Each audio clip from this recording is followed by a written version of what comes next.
हाँ भाई नमस्कार, गुरु ऑनलाइन यूट्यूब प्लेटफॉर्म पे आपका हार्दिक अभिनंदन, स्वागत है।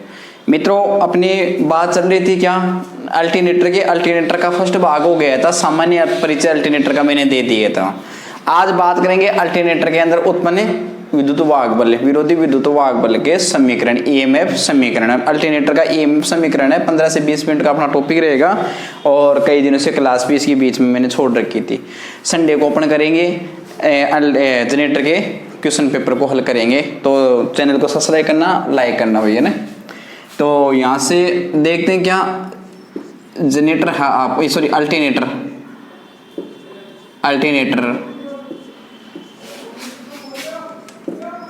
का ईएमएफ समीकरण, अल्टरनेटर का ईएमएफ समीकरण। अब देखो ये अल्टरनेटर का ईएमएफ समीकरण है, इसमें एक चीज ध्यान रखने की, फेराडे नामक वैज्ञानिक ने ये कहा था कि जो फ्लक्स में परिवर्तन हो रहा है, जो फ्लक्स में परिवर्तन की दर व फ्लक्स में परिवर्तन होने पर जो समय लगता है उनका अनुपात होता है। तो साहब इसमें बात क्या आ जाती है कि देखो कि प्रतिचालक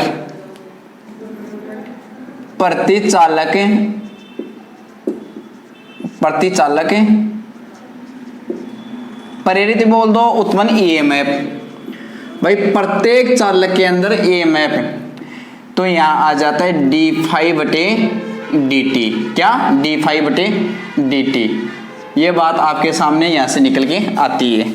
अब बात करते हैं आगे की, क्या कि जैसे कि प्रतिचालक हो जाता है, ये प्रतिचालक में अब बात करें कि फाई के समानुपाती होता है, ये जो d∅ है किसके समानुपाती होता है, किसके बराबर होता है। तो भाई देखो फ्लक्स है ना, ये पोल के समानुपाती होता है, ठीक है। प्रति पोल के अंदर जितना फ्लक्स होगा उसके समानुपाती p∅ आएगा, यहाँ से p∅ आ गया। अब मैं यहां से बात करेंगे भाई जो ये d फ्लक्स परिवर्तन की दर बटे dt, मतलब उसमें परिवर्तन में लगा समय।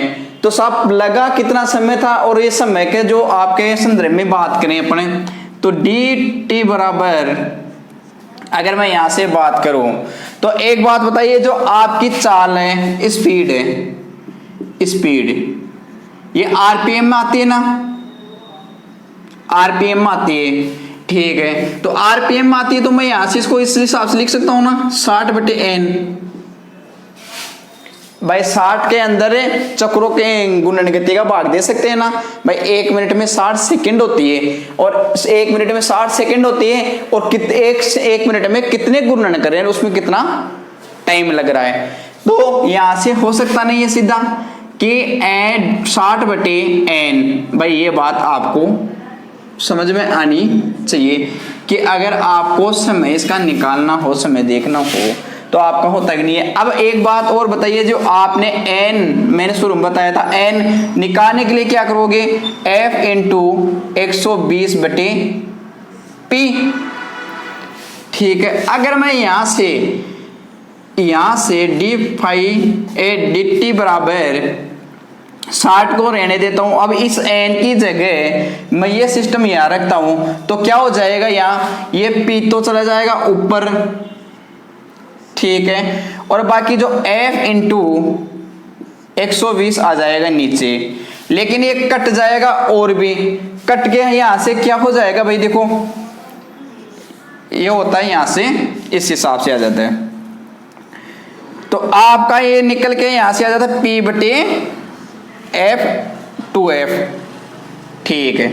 ये बात आपको समझनी होगी और ये बात आपके समझ में आनी चाहिए, ठीक है। अगर आगे बात करें प्रतिचालक उत्पन्न ईएमएफ, एक चालक के अंदर जो उत्पन्न ईएमएफ की अगर मैं बात करता हूं, तो यहां से निकल के आता है क्या, अगर एक ही चालक का पूछे, एक चालक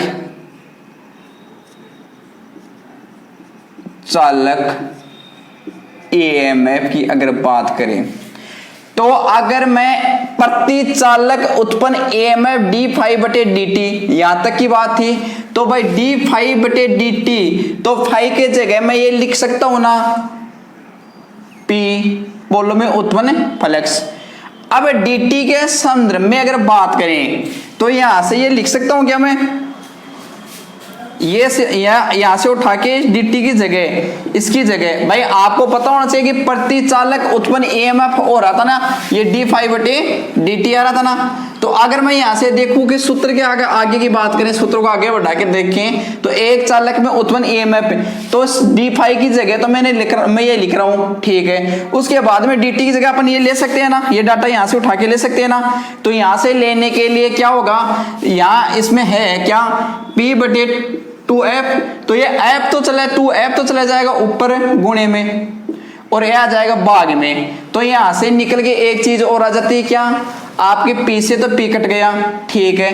तो एक चालक में उत्पन्न EMF अगर मैं बात करूं, वन चालक उत्पन्न EMF, तो यहां से होता है 2∅F इंटू में ये दोनों, ये बात आपको समझनी होगी, ठीक है। ये तो हो गया प्रति चालक के अंदर। अब ये है क्या, ये आपके पास एवरेज वैल्यू है, प्रति चालक में उत्पन्न आपके पास एवरेज वैल्यू है और आपको चाहिए आरएमएस वैल्यू, हमारे को चाहिए आरएमएस वैल्यू, और ये है हमारे पास एवरेज वैल्यू। क्या एवरेज वैल्यू है ये, आप हमें चाहिए आरएमएस वैल्यू। आरएमएस वैल्यू के लिए ई एवरेज वैल्यू को एवरेज वैल्यू को फॉर्म फैक्टर से गुणा करते कि नहीं करते? अरे ट्रांसफार्मर के वाले भी दूसरे समीकरण के अंदर फॉर्म फैक्टर से गुणा किया था ना, कि भाई आरएमएस वैल्यू के लिए आपको ई एवरेज वैल्यू को फॉर्म फैक्टर से गुणा करना होता है, और ई एवरेज वैल्यू आपकी ये आ रही है प्रति चालक की। तो प्रति चालक उत्पन्न आरएमएस वैल्यू ई यहां से आ जाएगा क्या, अब आरएमएस वैल्यू तो आपकी ये एवरेज वैल्यू तो है 2∅F इंटू 1.1, फॉर्म फैक्टर का मान 1.1 है कि नहीं, तो आपको ध्यान रखना है यहां से निकल के आ जाता है 2.22 इंटू F। ये यहां से आपके एक सूत्र निकल के आ रहा है प्रति चालक उत्पन्न EMF का। क्या प्रति चालक उत्पन्न EMF का ये सूत्र 2.225F यहां से आ जाता है। अब यहां से ये चीज आ गई, आने के बाद में अगर आपको ये कह दे कि आपको अगर चालकों की संख्या दे दे, Z चालकों की संख्या दे देते हैं, चालक दे देते हैं, तो किस हिसाब से करोगे आप? जी हाँ है, तो आपको अगर Z दे देता है, चालकों की अगर संख्या दे देता है, तो आपको सूत्र बन जाता है क्या, 2.22F इंटू Z को भी आप गुणा में ले लोगे अगर चालक यहां से दे दिया जाता है। अगर आपको चालक भी दे देता है और उसके अंदर लगाए गए टर्न्स की संख्या भी दे देता है, अगर मान लो 2 टर्न्स दे देते हैं, तो मान लो Z बराबर 2T अगर देता है आपको 2T ये दे देता है, देने के बाद में क्या हो जाता है कि चालक के साथ साथ में तो हो ही जाता है, लेकिन साथ में जो ये गुणे में है ये गुना हो जाएगा, यहाँ से सूत्र आपका चेंज हो जाता है 4.44F into Fi into F into T। आपको अगर ये दिया जाता है तो आपके सामने ये सूत्र बन जाता है। वो क्वेश्चन में दिया हुआ होता है कि आपका आरएमएस वैल्यू इसकी एक चालक की उत्पन्न EMF ये है, और आपके साथ में अगर वो आपको T का मान और दे देता है, तो आपको अगर मान लो 2 देता है उसको गुणा करना है, क्या गुणा करना, गुणा करने के बाद में आपका सूत्र ये और बन जाता है। आपको अगर पिच फैक्टर अगर डिस्ट्रीब्यूशन फैक्टर दे देता है, अगर आपको KD व KP का मान दे देता है, KD व KP का अगर मान देता है, तो यहां से सूत्र चेंज हो जाता है मेरे प्यारे मित्रों। ये हो क्या जाता है, अगर ये मान दिया जाता है तो E बराबर हो जाता है 4.445 into F into KD into KP। ये भी आपका एक सूत्र बनता है। तो आपके सूत्र बनते हैं 4।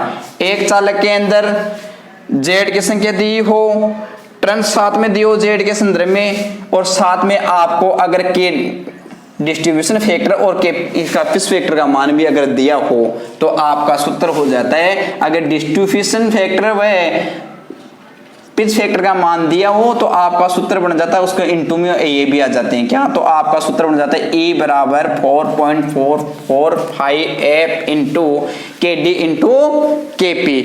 आपका अल्टरनेटर का विद्युत वाहक बल समीकरण का अगर एक बार मैं दोबारा चर्चा करूं तो मेरे प्यारे मित्रों एक बार आप दोबारा से देखना, ध्यान से देखना। कई बार लाइनमैन की वैकेंसी के अंदर ये चीज पूछी गई थी और ये चीज आई भी थी जिसमें से ये पूछ लिया था F का मतलब क्या होता है, V का मतलब क्या होता है। तो आप यहाँ से एक बार दोबारा देखना, बार बार आपसे एक रिक्वेस्ट है कि प्रतिचालक अगर आपको उत्पन्न EMF की देखना हो तो ये हो जाता है d∅dt। ठीक है, आप फाई d∅ को किसके बराबर लेके चलते हैं, पोलों के अंदर उत्पन्न EMF के साथ में। भाई एक कितने पोल उसमें कितने वो कितना फ्लक्स उत्पन्न हो रहा है। अगर dt को देखा जाए तो आप ये कह सकते भाई 60 n कहां से आ गए, तो मैं दोबारा बता देता हूं कि आपकी जो स्पीड है, स्पीड होती है वो आरपीएम में आती है, राउंड प्रति मिनट के अंदर आती है। तो एक मिनट के अंदर 60 सेकंड होते हैं और अगर 60 सेकंड में आप घूर्णन गति का भाग देते हो तब जाके आपका समय निकल जाता है, dt का आ जाता है यहाँ से। अगर ये आ जाता है यहाँ आने के बाद में मैंने बताया आगे ये भाई यहाँ से कटकटा के यहाँ आ जाता है, क्या ये सूत्र आता है। तो इसलिए मैंने कहा कि भाई अगर n को n निकालने के लिए आपको पता होना चाहिए, n निकालने के लिए 120F/P मतलब 120 इंटू फ्रीक्वेंसी बटे पोलो। अगर 120 को आप 50 आपकी फ्रीक्वेंसी के साथ गुणा कर लेते हो और उसमें भाग देते हो पोलो की संख्या की तो आपकी गुणन गति आ जाती है। जैसे उदाहरण के लिए अगर 1500 आरपीएम पे आपकी कोई है 50 हर्ट्ज वो है और 4 पोल है, तो देखना यहाँ से 50 हर्ट्ज की आपकी फ्रीक्वेंसी है। ये सूत्र कहाँ से, अगर ये इस सूत्र की मैं बात करूं, किसकी, इस सूत्र की अगर अपन बात करें तो ये सूत्र गुणन गति कैसे निकलती है ये भी मैं बता देता हूं, कंफ्यूज वाली बात हो जाएगी नहीं तो फिर। यहाँ से 120 आपको मैं फ्रीक्वेंसी बता रहा हूँ 50 हर्ट्ज है और पोलो की संख्या अगर मैं 4 लेता हूँ, पीक का मान 4 है तो यह में 4 है, ये हो जाता है 6000 हो जाता है यहाँ से। भाई 12×5 60 और 2 बिंदु यहाँ से एक बिंदु 60 वाली, तो ऐसे करके 6000 हो जाते हैं। अगर 6000 में 4 का भाग दिया है 15 चौके 60, 1500 आरपीएम आ जाते हैं, आरपीएम राउंड प्रति मिनट। ठीक है, इसलिए इसको लेते हैं मिनट के अंदर। ठीक है, तो मिनट के अंदर लेओगे तो 1 मिनट में 60 सेकंड, 60 सेकंड के अंदर आप गुणन गति का भाग देते हो तब जाके 60/n आता है। अब यहां से मैं कह रहा हूं आपको ये बात है कि ये n निकालने के लिए आपने लिया था सूत्र क्या, n निकालने के लिए आपने सूत्र लिया 120/P। तो इसकी जगह मैं n की जगह ये सिस्टम पूरा रख देता हूं। अब देखो यहां से उठा के मैं 120 की 60/n है आपका, इसकी जगह अगर मैं n की जगह रखूंगा तो 60 का तो ऊपर रहेगा ही, जो आपका P है ये चले जाएगा, ये P है ये ऊपर चला जाएगा,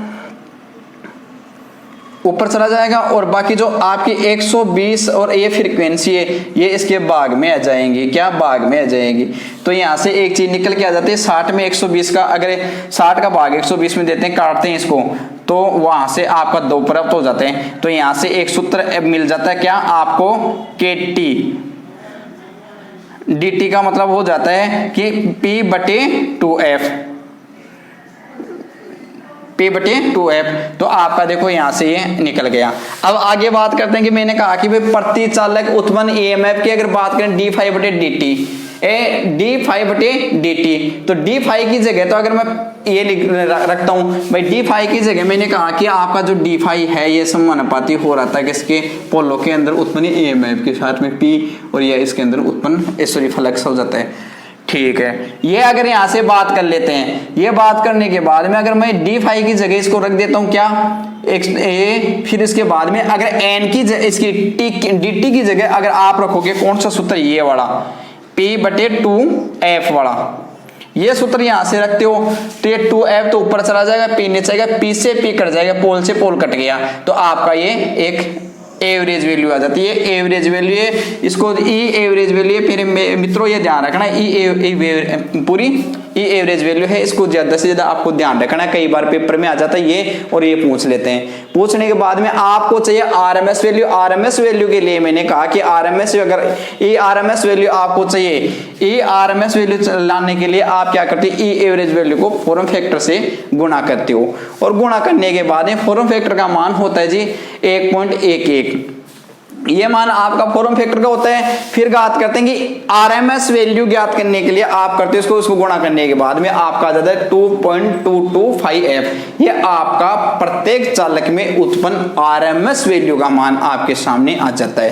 फिर अगर आपको जेड दिया हुआ हो, चालक दिया हो, फिर चालक के संदर्भ में चालक को आप गुणा कर देते हो। फिर टी दिया हो तो टी को आप इसको लास्ट में गुणा कर देते हो। अगर केडी व केपी मतलब डिस्ट्रीब्यूशन फैक्टर व पिच फैक्टर दोनों दिया हो तो लास्ट के अंदर इनको इस हिसाब से 4.445f, ये टी क्यू है साथ में टीपी तो है ना, तब जाके 4.445f केडी इंटू केपी। ये सूत्र आपके सामने, ये सूत्र आपको देखना है, स्क्रीनशॉट लेना है और फिर इसको बार बार वीडियो को देखिए। चारों सूत्र आपको उतारने आपके कॉपी के अंदर और ये नोट्स के अंदर बनाने। आज अपनी अल्टरनेटर की सेकंड क्लास विद्युत वाहक समीकरण आपका कंप्लीट है। कल बात करेंगे आगे की, ठीक है दोस्तों। और साथ में इसी क्लास के माध्यम से राजस्थान जीके की क्लास आपको दी जा रही है, कोई दूसरे बाहर की फैकल्टी नहीं है, मैं आपको राजस्थान जीके पढ़ा रहा हूँ। आपके लोक देवता चल रही है, उसको देखते हुए आप वीडियो को राजस्थान जीके वालों को भी देखना, जो टेक्निकल हेल्पर के लिए आपके लिए बेहद उपयोगी सिद्ध हो सकती है। और राजस्थान जीके मैं इसलिए पढ़ा रहा हूँ, कई होगा मेरे पास मैसेज आ रहा था कि भाई सर आप राजस्थान जीके क्यों पढ़ा रहे हो, तो मैं तो एक राजस्थान जीके का कई बार मैसेज आया था, कई का कॉल भी आया था कि सर आप थ्योरी पढ़ाओ राजस्थान जीके। मैं बोला जी राजस्थान जीके ऐसी है कि जब टेक्निकल हेल्पर की वैकेंसी आती है तो मैं नहीं चाहता कि जो मेरे से जुड़े आदमी कोई कहीं दूसरे से आपको राजस्थान जीके के लिए आपको ज़्यादा वो करना पड़े, परेशान होना पड़े। तो मैं चाहता हूँ कि जितना मुझे राजस्थान जीके आता है उतना मैं डालता हूँ और 1-2 दिन में आपको करंट जीके की क्लास भी मेरे द्वारा ही उपलब्ध करवाई जाएगी। आप ज़्यादा से ज़्यादा थ्योरी की क्लास को देखिए, राजस्थान जीके की क्लास देखिए। 5-7 दिन में जैसे मेरी व्यवस्था बैठ जाती है उस हिसाब से मैं आगे क्लास ज्वाइन करवा दूँगा आपको और भी आगे उपलब्ध करा दूंगा। जय हिंद, जय भारत। वीडियो को शेयर, लाइक और सब्सक्राइब जरूर करना।